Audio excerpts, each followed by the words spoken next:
पर जी जब हमें गुस्सा आता है, ईर्ष्या होती है या मन दुखी होता है तो सबसे पहले मन में नकारात्मक विचार क्यों? नहीं, हमें पहले बताओ गुस्सा क्यों आता है। गुस्सा तब आता है जब हम ये कामना करते हैं कि ये ऐसे चले और वो नहीं चलता, कोई भी हो, तो गुस्सा आ जाता है। हमको ये सोचना है कि मुझे कैसे चलना है। जब मेरा बेटा गलत चल रहा हो तब मुझे कैसे चलना है। मेरी पत्नी जब प्रतिकूल चल रही तो मुझे कैसे चलना है। मुझे क्रोध नहीं लाना, बहुत प्यार से, बड़े गंभीरता से, धैर्य पूर्वक हमें समस्या का समाधान करना चाहिए।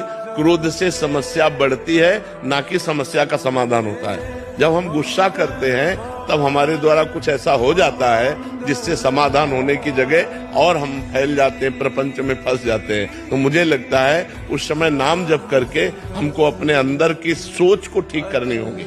अगर हम अंदर की सोच को ठीक नहीं कर पाए तो जेल जितनी भरी है वो सब इसी में भरी है, काम में या क्रोध में या व्यभिचार में फंसा या हिंसा में फंसा, चोरी में फंसा, इसी में जेल भरी हुई। तो हमें लगता है हम उस समय अपनी सोच को कंट्रोल कर सके, उसके लिए भगवान का भजन है।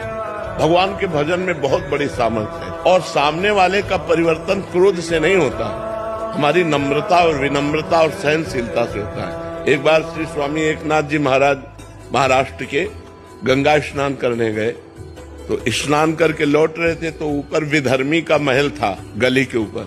उसने थूक दिया, देखा महात्मा का नहा के जा, तो ऊपर थूक दिया, ऊपर गिरा। वो फिर नहाने गए, वही गली थी, फिर लौटे, फिर थूक दिया, 100 बार थूका। वो 100 बार स्नान करके आए। जब 100 बार स्नान करके आए तो हार गया। वो नीचे उतर के आया और प्रणाम किया और कहा मुझे क्षमा कर दो। उनका क्यों भैया? बोले मैंने 100 बार आपके ऊपर थूका, अपराध किया। बोले नहीं, आपने बड़ी कृपा की। एक दिन में 1 बार गंगा स्नान करता था, आपकी कृपा से 100 बार गंगा स्नान हुआ। ये तो आपकी कृपा। वो चरणों में लौट गया और कहा आज के बाद कभी किसी महात्मा के साथ गलती नहीं करेंगे। विनम्रता और धैर्य ने उसको बदल दिया। अगर उसी समय गाली देते तो शायद और थूकता और गुस्सा करता या और विपरीत चला जाता, लेकिन वो कुछ नहीं बोले तो उसका सुधार हो गया।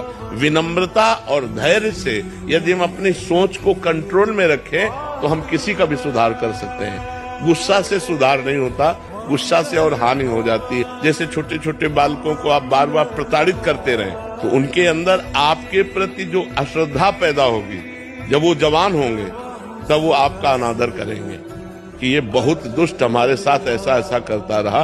तो हमें लगता है बच्चों को प्यार से समझाने की कोशिश करें, दुलार से समझाने की कोशिश करें। ज्यादा क्रोध का प्रयोग ठीक नहीं है।